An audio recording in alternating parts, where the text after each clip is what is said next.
What's up, guys? This is Max again, and this is going to be the second video for Sunday, March 18th, 2012. And this one is going to be a defending against the Blink plus Observer one base timing from Protoss when you would do a one racks expansion. And this is on my Taiwan account, so it's on the Korean ladder. I'm Masters, but I'm much lower Masters here than I am on NA. There is a huge skill differential, so I'm happy to be Masters on this server. But let's go ahead and jump into this replay. And I'm not sure what's the best way to give this information to you guys, but I think what we'll do is just watch it from my point of view, like maybe starting around 4 minutes or something, and we'll play it faster speed, and then I can just explain my thought process for the game. It goes on a little past when I end up defending it, and up until like we have little exchanges after that, and the game sort of stabilizes. So I'm gonna go ahead and just set it to my vision right here, and I did put the timer up, but that's okay. I'll just put it down for now. Because the time of this game is not really important to it. So I'm going to hit escape so that you can see what I'm selecting, and I'm going to go ahead and speed it up here. So the build that I'm going to do is one racks expansion, gasless, a wall off, I get the 16th SCV, then I get my orbital, and I get my expansion at the natural, and I bunker it up at about 4 minutes. Okay, so that was my first SCV scout at around 4 minutes. I scouted 2 gases, so that means that something one base is coming almost all of the time. What I do here is I send out a second SCV scout, right there. Yeah, you'll see that. And the reasoning behind that is because I want to know what he's doing off of that 2 gases. And a lot of times what Protoss players will do is they'll send their Zealot Stalker up to your ramp to check what you're doing, you know, like make sure you got an expansion or make sure there's a bunker there or something. So if I see that Zealot Stalker come up my ramp, then I know that there's going to be no units at the watchtower or anything or at his ramp where they can block my SCV. So that SCV is going to jump in. I'm going to send it eventually, even if I don't see the Zealot Stalker, but if I do see the Zealot Stalker, then that'll be my cue to send it in immediately. So with this build, I like to, let me just go over this for a little bit. I like to get 2 racks right after the bunker, and then I like to double gas, and then when my racks are done, I can produce 2 Marines, and I immediately get a tech lab at this time. And I like to go for a concussive shell first, especially on the Korean server, because they're a lot more cheesy than on North America. Not necessarily cheesy, but they like their timing attacks, and they like their micro based play a lot more than they would like to play a macro game. Basically, they're just a lot more aggressive than people on the North American server, so you can never be sure what to expect. So I like to get concussive shell first because, believe it or not, it does help against blink a lot, even if they have the ability to blink, because you can slow them down, because stalkers are extremely fast and they can kite you when their blink is even cooling down. So if you have concussive shell, you're going to be able to do a lot of damage to the stalkers and actually pick them off eventually. So that's one occasion that it helps in. Another occasion it helps in is just when you're going to push out onto the map and try to take, you know, the central watchtower position, maybe by like 7 minutes 30 seconds or something like that. So yeah, I'm sending my SCV scout in. I haven't seen his units poke up, so I'm really not sure what's going on, but I'm not going to panic yet until I see that he hasn't taken an expansion and all in is coming. And then still, you know, you shouldn't panic. You should just react accordingly to what you see. If a Protoss doesn't have an expansion by like 6 minutes to 6 minutes 30 seconds, you can be pretty sure that an all-in is coming. So a second bunker is almost a necessity. I mean, there are some all-ins you can hold off with 1 bunker, like a 4-gate if you get the repair off. That'll come a lot before the gas all-ins though. And And then it's another really good thing to put a bunker maybe like right here, just set back from the ramp, but not right up against the ramp. And what that's going to do is gives you a sort of line of defense in case you lose your natural. And that's going to be good for a lot of things, including like a Void Ray push, Immortal push, just straight up, I don't know, gateway push, like a 4-gate or something, just in case he ends up breaking your natural. So yeah, but you want to throw this bunker down and this bunker down based on what you scout. So that's why it's always a good idea to send out an SCV. And if this guy got killed, then I would send out another one actually. But actually it might be too late for that. But what I usually do is I try to get an SCV scout into their natural, assuming they've gotten an expansion. This might be going into a little bit too much information here, so I'm sorry that it's not as focused as it should be just for this game. But let me just say this. If a Protoss has gotten a 1-gate FE or something like that, so their expansion timing, you know, is just about the same as your expansion timing, you want to be sending an SCV in at about 8 minutes or a little after 8 minutes, and you want to check the gases. If he's gotten 2 fast gases really fast, that's a good indicator of fast Colossus tech. So what I like to do is I like to make sure that I get an SCV scout in to see the expansion, and that's going to be around 5:30 to 6 minutes. And then if that SCV scout dies, like I'll poke in. If I see a Nexus building, I'll try to hide it somewhere, like maybe back here. But if he catches it, then I'll be sure to send out another SCV, and I'll put it along the outskirts of any tower vision, and I'll send it in, I'll hide it, and I'll send it in around 8 minutes. So this is something that you might want to start incorporating into your plays, just sending an SCV on the map and sort of rallying it on move command around a watchtower, or hiding it, tucking it away in a corner, so you can just send it in and try to get scouting information when you need to. Okay, so that's enough talking about that. Let's go back into this game, and so I'm sending this SCV scout in to check for either an expansion or what tech he's going, see what I can see, and then I'll be reacting accordingly to that.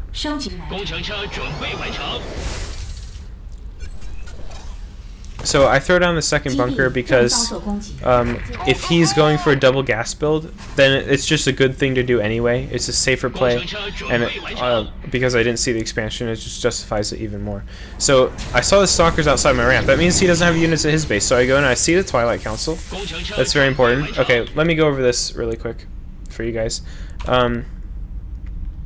You may have experience with probes trying to surround your workers if you're scouting, or I mean any workers, not just probes. But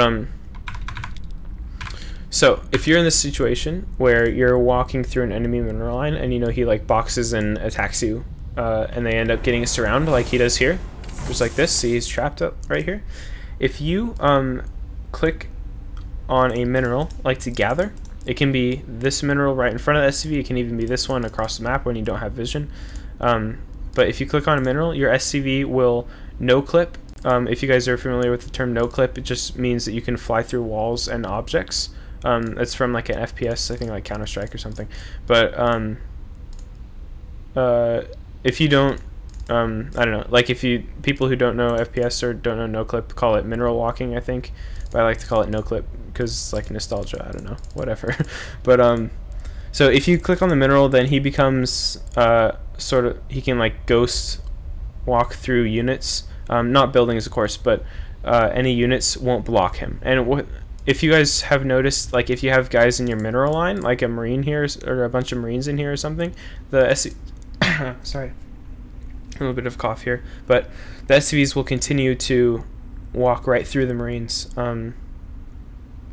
and they won't obstruct the mining in any way. And it works the same way even if you're in your opponent's base. You just right click on it to gather, not left click because that selects it, but you select the SCV, right click on it to gather, and he'll go right through the probes, as you can see here. So I right click on this one and he just flies through the probes, and then once I get through, then I can go ahead and move wherever I want again. So it's just a little tactics that's actually extremely important to learn. Other uses for it is if you're about to walk into a Protoss base, maybe around the 4-minute mark, and he might have a zealot. a lot of times the Protoss will keep their Zealot like right here at the ramp, so that if SCV tries to get in, he'll sort of like get stopped and have to go around the Zealot, and then the Zealot might even kill it or get more hits off than he should. If you click on the minerals to start with, if you're about to scout into a base, he'll walk right through the Zealot, and the Zealot will only get like 2 slashes on him, and he'll have the most health possible when he gets up the ramp. Other than that, there's, for Protoss players, if you have a bunch of units blocking your main right here, which is common, you can right click on a mineral at your natural and then sort of shift Q it here to build something. And what that does is, like, you don't have to move your units if they're on hold position, they can just walk right through it and then build something. So, useful trick to know. But let's go back into this game and go ahead and give my selection back, hit escape there. So I see the blink, the Twilight Council, so it could be DT, and it could be blink. So I'm going to go ahead and keep scouting here, and we'll see what I see. So 2 stalkers caught me, and because he's only building stalkers, I just have a hunch that it's going to be blink. Also, a good idea would be to save a couple scans, you know, just in case it's DT. And it's also a good idea to save scans for the observer, because what this build is going to do, Protoss will almost never go for a 3-gate blink build straight up, because it doesn't make any sense. What they will do is hide a robo. My scout didn't see it, but I'm assuming this based on past experience and based on it's really the best option for Protoss if they have these 3 buildings. So I'm assuming there's going to be an observer. So saving a scan is a good idea, just in case it happens to be DT, and in case there's an observer that flies over here, and you can like use the mouse wheel scroll trick to sort of see the glitch, the sort of observer blur, and then scan it and kill it if you can. I put this bunker here very specifically because it covers a lot of my cliff right here where he's going to be wanting to blink up. And it covers my tech lab, which is the most important building to keep alive at this point in the game, because that's where Stim is going to be researching from. And in order to defend this blink play, you want to get to the point where you have medevacs and Stim. Once you get your medevacs and Stim out, concussive shell is a bonus if you got that first, but medevacs and Stim are the key to defending this kind of push. So I throw down another bunker here, and this is going to be because with the blink build, Protoss has the ability to blink into the main, do damage, blink out, go to your ramp, you know, like take out a bunker, then blink it right back in your main again. So I'm going to be trying to split my units accordingly so I can defend both without having to reposition my army. And I'm going to have to pull SCVs to make sure this front doesn't fall. But I'm going to make sure that these bunkers don't just immediately, or my front doesn't immediately fall, and then he has free reign to my natural. I'm going to be wanting to keep most of my guys here, and then have the front as like a wall that I can just ignore and know that it's going to be safe. So I'm going to be using this bunker as like a fallback position. I'm going to keep not that many units here, but I'm going to be rallying all my new units to this position because I'm suspecting he's going to blink up when his observer comes. So I'll go ahead and go from my view again here, faster speed, there's my selection. Alright, so I pull a few guys there and set them on auto repair. And how to set on auto repair is you can right click the wrench. Let me just go over this really quick, but you can go ahead and right click this R button right here, and what that does is it'll start glowing a little bit, and what that does is if your SCV is in range of something that's mechanical or a structure that's damaged, he'll automatically go up to it and repair it. So they'll repair the bunker if it starts being attacked by the stalkers.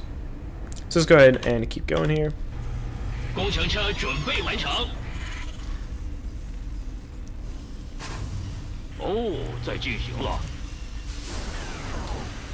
So I bring a couple more guys just in case my stim is started there. And I'm rallying my guys up here, and I bring some more SCVs. I haven't played against this build enough to know the exact timing when the observer is supposed to be at your base and where he can blink up. But if you can see right here, I do see an observer blur. I saw it float down here, and it helps if your graphics settings are a little bit higher. where you have like medium or higher textures, you should still turn off all the terrain stuff. But if you scroll in, zoom in like this, sort of, you can clearly see where the observer is. So that's how the mouse wheel will help you, and you can see it even better if it's like over this position where the ground is a little bit lighter, as you can see here in a second. When it pops in, let's look. There it is. See? So yeah, something to look out for. So now, if you haven't spotted this is still good to do anyway, just as a precaution. But I highly recommend practicing looking for observers, just because you'll be able to pick them off in a standard game as well, and that makes the Protoss scared when they don't have vision on the map. But this confirms the blink plus observer build, even though I haven't scouted the robo with my SCV. I've seen only stalkers. Usually if they're going DT, they'll have a zealot, because they want to spend their minerals, because DTs are so gas intensive. But if you see only stalkers, then that's a good indicator of the blink plus observer build. And of course I see these stalkers here, and I'm going to be ignoring my front as much as possible and hoping that these few bunkers defend it. If he starts target down this one, there's one I can like right click on here and hit D, and then they'll unload into this bunker. And that's a good way to like have a secondary fallback point. While the SCVs will be repairing anything that's damaged over there. So I keep pausing it, but I hope this information is useful to you guys. Yeah, so I see he's done that, and at this point my goal is to be getting medevacs out, of course, because I'm going to be trying to defend it with minimal losses. I'm fine with having some SCVs pulled off the line, because I know that his expansion hasn't been thrown down yet. So there's some stalkers moving around. Right here I'm looking for the observer. I'm using my mouse. I'm getting to see if it's there, see if he's going to blink up. But no, he blinks up down here, and as you can see with the bunker, and I unload my guys just to come up and have more DPS, and I immediately send him back when he blinks away. But yeah, with that bunker and the marauders with concussive shell, I'm in good shape when he blinks up. And my opponent here actually makes a really good choice, and he doesn't overcommit. That attack that he did right there was actually was a big mistake from him. I'm gonna go back a little bit, just before the stalkers came up. But when he saw these three bunkers here, and he saw this bunker with his observer, as you guys saw, it flew down this path, he abandoned the all-in strategy, because he knew I was over-prepared for it. Not over-prepared, but well enough prepared that if he went all-in, then I could have held it. So what he does is he's like, okay, so he's invested a lot of money into, you know, bunkers, SCVs off the line, in order to defend an all-in. So what if I don't all-in, and I can just take my own Nexus? So he goes ahead and throws it down because of what he's seen. And this is a great move, I think. He doesn't keep warping in stalkers, even though his gateways aren't on cooldown. He hasn't spent this. Instead, he spent the money on a Nexus. But I don't agree with this decision that he made, which was to try to blink in to do some damage. Like, I guess he thought, might as well do some damage because I do have the blink plus observer. So he ends up killing a marauder, but I end up killing, I think, 3 stalkers of his. So not worth it. But it's not a huge deal. I mean, from this point on, I'm in pretty good shape. But my SCV count is kind of low because I did have to put down a bunch of bunkers right away. So he even double expands. This is kind of questionable, but if he can get away with it, then it's going to be extremely hard to stop him in the later stages. Like, it's a very good move because I'm probably going to be really scared of the blink plus obs. So I'll probably keep these SCVs here for a long time. Just in case he decides to go in. So he's taking advantage of the aggression he's put on me by being really greedy. So yeah, let's go ahead. I'm gonna go through this game a little bit. I begin to pull SCVs back to the mineral line and try to get my medevacs out. I get my eBay because upgrades are going to be important. I go ahead and scan, and I see that he does have that that Nexus down. I have no idea that he's gone for the third one though, but as you can see, I can zoom in here, and there's the observer right here. So I try to give it a scan and kill it off with my Marines, and it actually ends up working. Yeah, barely. It was barely close enough to the edge to kill it. So if you look at the supplies, I obviously am killing him in supplies just because he's taking 2 Nexus. And I've been producing guys constantly while he sacrificed unit production. But right now I'm just trying to get back to my game plan, you know, like barracks, medevac, upgrades, all that good stuff. And when my medevacs come out, that's when I can start moving out to put pressure. Because I have the heal ability along with my stim. So I had a couple more barracks there because I like to go up to 5 racks before I take an expansion. But in this case, I'm sort of thinking that I'm kind of behind because he really hasn't attacked me. And with that expansion up, this build transitions really quickly into Storm because they already get the Twilight Council. So I'm thinking that I want to put on a ton of hurt as fast as I can, and maybe even do a 2-base all-in, but definitely be super aggressive off of 2-base. This Ghost Academy is a must.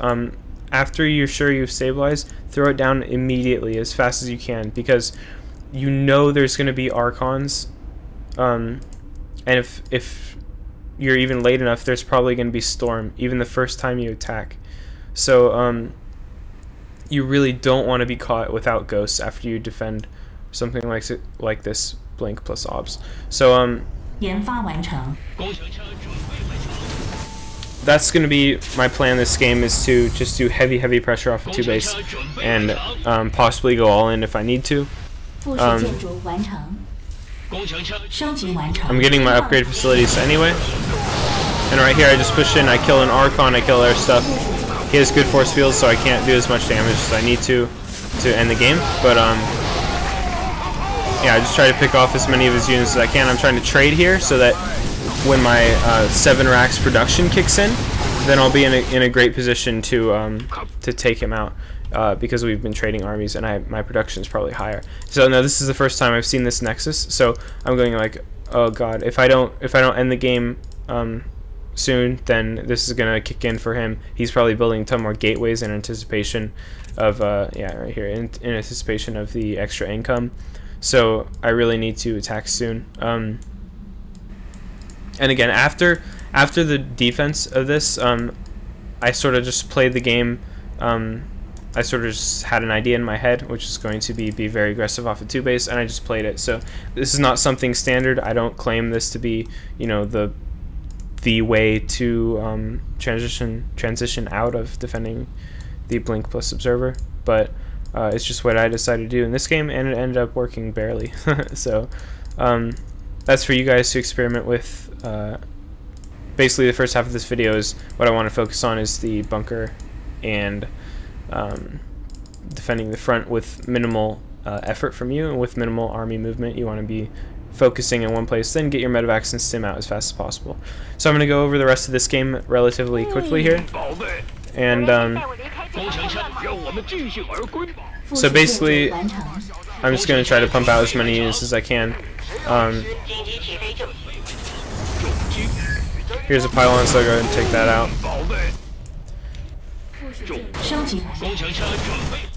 And I take out the rocks here. I'm going to try to take out his third if I can.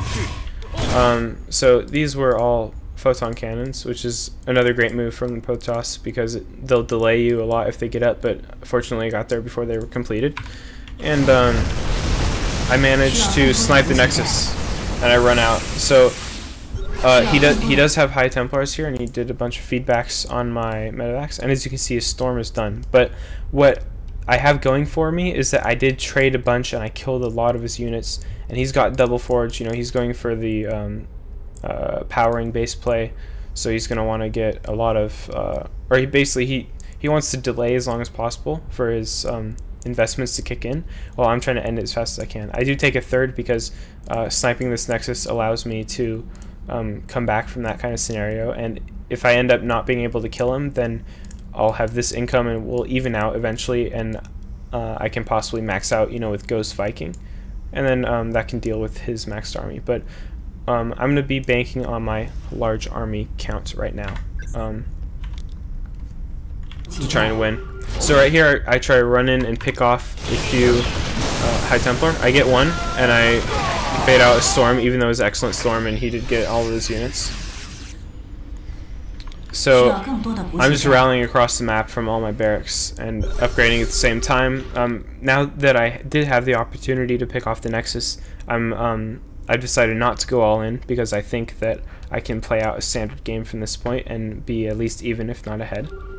But I see his army is relatively small there, obviously because he's gone for the high upgrades and his gas count isn't where it needs to be to get all the units. So because he ran out of storm energy from that storm he just casted, then I have the ability to run in here and use my medevac healing to overpower his army.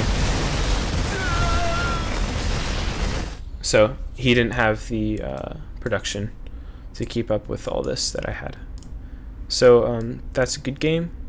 Well won, he says, and I hope you guys enjoyed this video. I know I covered a ton of stuff, so I hope that even if you weren't specifically looking for how to defend this Blink Plus Observer, you may have learned something like the mineral trick or just timings in general, like scouting at 8 minutes.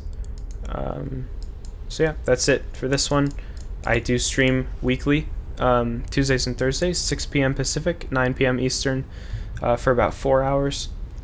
I do coaching as well. If you'd like to contact me about coaching information, send me a message at my email, which is maxsctv@gmail.com. My stream link is twitch.tv/maxsc. And everything else, please just leave a comment in the YouTube video. I'll be taking suggestions for videos for next week. So if you have an idea, then please go ahead and leave a comment, and I may use your idea for a video for next week. So thanks for watching, guys. We'll see you later.